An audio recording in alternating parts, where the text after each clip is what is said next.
साथियों, बड़ी ही प्रसन्नता और संतुष्टि के साथ आप लोगों को एक बात से अवगत कराना है कि सामान्य वर्ग के जितने भी चयनित शिक्षक हमारे इस सूची में हैं, उनको हम अश्योर कर देना चाहते हैं कि आप में से कोई एक शिक्षक इंक्लूडिंग थर्ड लिस्ट कोई भी बाहर नहीं होने जा रहा है। और यह बात हम केवल ऐसे ही नहीं कह दे रहे हैं, हम लोगों ने इसके लिए पूरा ब्लूप्रिंट तैयार किया है कि कैसे हम लोग इस सूची का संरक्षण करेंगे। सिंगल बेंच में हम लोगों ने देखा कि सारे विषयों पर डिस्कशन होने के बावजूद, सारे विषय, चाहे वो टीईटी रहा हो, चाहे एटीआरई रहा हो, चाहे डिस्ट्रिक्ट एलोकेशन रहा हो, या जो भी सारे डायमेंशंस थे, ओपी शुक्ला सर ने सभी बिंदुओं पर, यहाँ तक कि 16.1, 16.4, 22वां संशोधन, सारे आदेश, प्रदीप कुमार, विकास श्रृंखला, भानुमति जी का, दीपा ईवी, गौरव प्रधान, सारे आदेशों का उल्लेख, चर्चा बहुत विस्तृत तरीके से करने के बाद भी आपके और हमारे पक्ष में केवल एटीआरई पर, रिजर्व कैटेगरी के माइग्रेशन को रोकने का आदेश किया था। बाकी डिस्ट्रिक्ट एलोकेशन पर उन्होंने हमें हरा दिया था, टीईटी पर उन्होंने हमें हरा दिया था, और शेष अफेक्ट कर रहे विषयों पर उन्होंने हमें बुरी तरह हरा दिया था। इसका परिणाम ये निकल के आता कि लगभग 1500 से 2000 जनरल कैटेगरी के लोग सुरक्षित हो जाते, लेकिन फिर भी 5000 सामान्य वर्ग के लोग गौरव प्रधान के जजमेंट के अंतर्गत सिंगल बेंच के द्वारा सुरक्षित किए गए थे, जिनको कोई पॉलिसी बनाकर रखा जाता, उनको आगे वाली सरकारें किस रूप में ट्रीट करती वो भविष्य के उस पर निर्भर हो जाता, और साथ ही साथ सदैव के लिए एक अवैध का तगमा लेकर के आपको अपनी नौकरी को जीना पड़ता। सिंगल बेंच, तो उस सिंगल बेंच के आदेश को आप अपनी जीत के रूप में कंसीडर मत करिए, ये मैंने कई बार लोगों को कहा है। यही स्थिति डबल बेंच की रही। डबल बेंच में भी आप देखेंगे तो बड़ी वृहद चर्चा लोगों ने करवाई, उसमें तो अनसेलेक्टेड लोग भी पार्टी थे और काफ़ी कुछ था उसमें, लेकिन वहाँ पर तो आपको एटीआरई से भी जो है में भी हार का सामना करना पड़ा। टीईटी में भी माइग्रेशन को उन्होंने अलाउ कर दिया। इवन सरकार ने आकर के कहा था कि टीईटी पर माइग्रेशन नहीं होना चाहिए, जिन लोगों ने कंसेशन को अवेल कर लिया है उनको टीईटी पर माइग्रेट मत करिए। इसके बावजूद कोर्ट ने टीईटी पर माइग्रेशन को अलाउ किया, एटीआरई में माइग्रेशन को अलाउ किया, साथ ही साथ लिस्ट को रिविजिट करने का आदेश भी कर दिया, जो कि ये जस्टिफाई करता था कि कहीं ना कहीं खामी को उन्होंने स्वीकार किया। कई बार मैंने वीडियोस में बताया या चैट्स में बताया कि कहीं पर फायदेमंद भी दिखता है।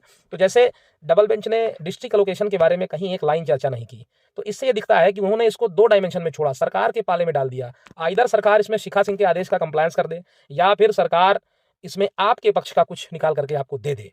तो सिंगल और डबल बेंच में लोगों ने अपनी क्षमता अनुसार सारा काम किया, जो उनकी क्षमता उनके दायरे में था वो उन लोगों ने किया। लेकिन समस्या ये आई कि भाई क्यों हम लोग डबल और सिंगल दोनों में हारे, और सुप्रीम कोर्ट में हम ऐसा क्या कर देंगे कि हम जीत जाएं। सरकार ने एडमिट किया हुआ है कि 6800 की विसंगति है। शिवम पांडे एंड अदर्स में सुप्रीम कोर्ट का आदेश है कि पद बढ़ नहीं सकते। तो इन परिस्थितियों के बीच में हम लोग ऐसा क्या वहां प्रेजेंट कर दें कि हमारी सारी सूची प्रिजर्व हो जाए, सेव हो जाए, और किसी भी तरह का कोई आंच हमारी नौकरी आजीविका पर ना आए। और सबसे बड़ा टारगेट है कि हम लोगों के ऊपर जो तगमा लगने वाला है वो किस प्रकार से हम उससे बच सकते हैं। हम लोग ये जो देखिए, इसको 2 तरह से देखिएगा। हम लोगों के पास एक अवसर भी है, एक बड़ा अवसर सामान्य वर्ग की ओर से, जो पेन है लंबे समय से, उस पेन को वहाँ बताने का भी अवसर है कि साहब किस प्रकार से हमारे फंडामेंटल राइट्स का इंक्रोचमेंट होता है, लेजिटिमेट लिमिट्स क्या है इस विषय की, ऑफेंसिव डिस्क्रिमिनेशन क्या होता है साहब, इस चीज़ को बताने का वहाँ हम लोग के पास अवसर है ना। एडिक्वेट रिप्रेजेंटेशन के बारे में आप क्या क्या बातें वहाँ पर कह सकते हैं, ये भी अवसर है। प्रोपोर्शनेट क्या रहेगा रिजर्वेशन का, ये भी बता सकते हैं। तो अवसर बहुत सारी डॉक्ट्रिन्स को इलेबोरेट करने का है, और यूआर की सीटों पर कितना हम लोग अपने आप को और मजबूत कर सकते हैं, इस चीज को वहां पर डिस्क्राइब करने का अवसर है। लेकिन इन सब बातों के बीच में मैं जो मुख्य बात है वो बात आप लोगों तक अवगत करा दूं कि हम लोगों ने अपनी जो सामान्य वर्ग की नौकरियां हैं उनको सुरक्षित करने के लिए एक ऐसे डायमेंशन पर काम किया। इसमें हमारे 3-4 साथी, जैसे हमारे अनूप भाई हैं, मयंक भाई हैं, अमित भाई हैं, इन लोगों ने बहुत सहयोग किया, और दिन रात लग करके इस विषय को हम लोगों ने तैयार कर दिया है। इस बात का उल्लेख करते ही मैं फिर आपको कह रहा हूं ना, पूरी जिम्मेदारी से कह रहा हूं, और कोई कंपनी कोई टीम इस बात को नहीं कह सकती है, लेकिन मैं कह रहा हूं। और ये बात आप जानते हैं कि मैं कोई बात कहता हूं तो बिना उसको एक तथ्य के साथ रखे मैं नहीं कहता हूं, सिर्फ हवा में कोई मैसेज में नहीं लिखता हूं। मैं निश्चित रूप से उसमें कुछ अटैचमेंट लगाता हूं, ताकि आप खुद भी पढ़ के ये बात कहें कि हाँ, कोर्ट ने ये बात कही है। तो मैं इस बात को बड़ी जिम्मेदारी से कह रहा हूं कि हम लोग ये साबित कर देंगे कि 6800 की जो सूची है वो लॉफुल नहीं है, और जो पहले सूची 1/6/2020 को प्रिपेयर हुई थी वो बिल्कुल विधिक थी, बिल्कुल संवैधानिक थी, लॉफुल थी, और उसमें चयनित कोई भी कैंडिडेट तीसरी सूची का, दूसरी का, पहली का, वो अवैध नहीं है, टेंटेड नहीं है, माल प्रैक्टिस से वो सूची नहीं बनी है, वो सूची मैलाफाइड नहीं है। ये हम प्रूव कर देंगे, और ये प्रूव करने के लिए हमारे पास सभी प्रकार के जियो, स्टैट्यूज, रूल्स और कोर्ट ऑर्डर्स का कंपाइलेशन तैयार हो चुका है। हम लोग एक एसएलपी 10-12 लोगों की तैयार कर चुके हैं, उसको आज शाम तक हम लोग फाइल कर देंगे। जो भी पेटिशनर अभी भी कहीं पेटिशनर बनने से रह गए हैं वो संपर्क कर सकते हैं, मोबाइल नंबर मैं इसमें नीचे दे रहा हूं। लेकिन इन सब बातों के बीच में हम लोगों को थोड़े से सहयोग की आवश्यकता पड़ेगी। सोच कर देखिए कि ऐसा व्यक्ति जो इस सूची को बचाने के लिए दिन रात प्रयास कर रहा है, हमारे जो साथी इसमें लगे हुए हैं वो किसी कंपनी के लोग नहीं हैं, वो किसी जिले के लीडर नहीं हैं, बहुत सामान्य बिल्कुल आम शिक्षक हैं, किसी प्रकार का कोई दलाली करने का उनका काम नहीं है। अन्य टीमों की तरह उनके पास कोई एक व्यवस्थित हर जिले का कोई मॉडल नहीं है। उसके बावजूद लोगों ने फेथ करके हम लोगों को इतना मजबूत किया कि हम लोग अब एक सुनवाई पर सुनिश्चित करेंगे अपनी उपलब्धता, दूसरी सुनवाई के लिए भी हम लोग उपलब्ध रहेंगे। अभी वर्तमान स्थिति की बात कर रहे हैं। ये हो सकता है कि वकील इतना स्केल का ना हो कि बहुत बड़ा हो, लेकिन बात वो अपनी सारी डिलीवर करेगा और उसकी बात ही सबसे इफेक्टिव होगी, ये मैं आपको इंश्योर कर रहा हूँ।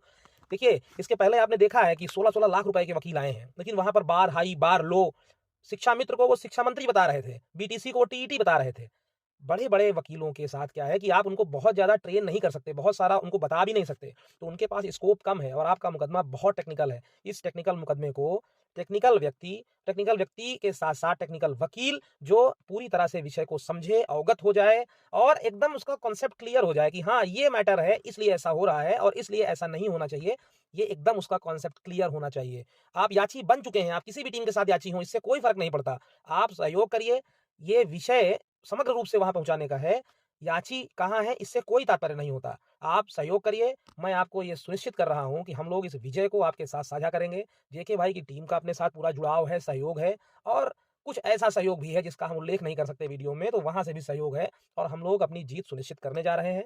ये विषय आपको अवगत कराने के लिए था कि पूरा एक उभराहट चीज जानिए। 6800 वाले भी मेरा वीडियो क्रॉप करके बहुत सुनते हैं, बहुत देखते हैं, तो भैया वो लोग भी जान लें। मैंने पहले भी कहा है, बीएड में तो उनकी किसी की नियुक्ति वैसे भी नहीं हो रही थी देवेश शर्मा की वजह से, लेकिन जो बीटीसी वाले साथी केवल इसलिए वेट कर रहे हैं कि वो 6800 सूची में है, तो किसी को पैसा वैसा मत दीजिए, बर्बाद मत करिए पैसा अपना ओबीसी एससी वाले साथियों, क्योंकि आपका चयन इसमें नहीं हो पाएगा और उसकी वजह यह है कि वहां मैं खड़ा हूं।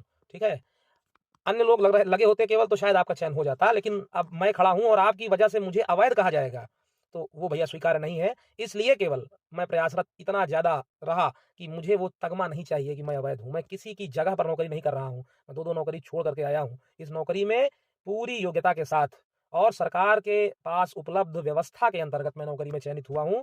ये मैं सुप्रीम कोर्ट में बहुत व्यवस्थित तरीके से बताऊंगा, रखवाऊंगा और अपने साथ साथ अपने समस्त तीनों सूचियों के लोगों को सुरक्षित कर लूंगा। एक और बात, आंसर की वाले जो सामान्य वर्ग कैंडिडेट हैं वो जान लें कि जो कट ऑफ अंतिम थी वहां तक जितने भी लोग हैं वो सारे सुरक्षित होंगे, सामान्य वर्ग के लोग, और उनको नौकरियां मिलेंगी क्योंकि इतने पद भी खाली हैं। ठीक है, धन्यवाद। सहयोग करिए इसमें, भैया कोताही मत करिए। पहुंचा देंगे मुझे तो चीजें व्यवस्थित कर दूंगा, नहीं पहुंचाएंगे तो फिर ईश्वर। ठीक है, धन्यवाद।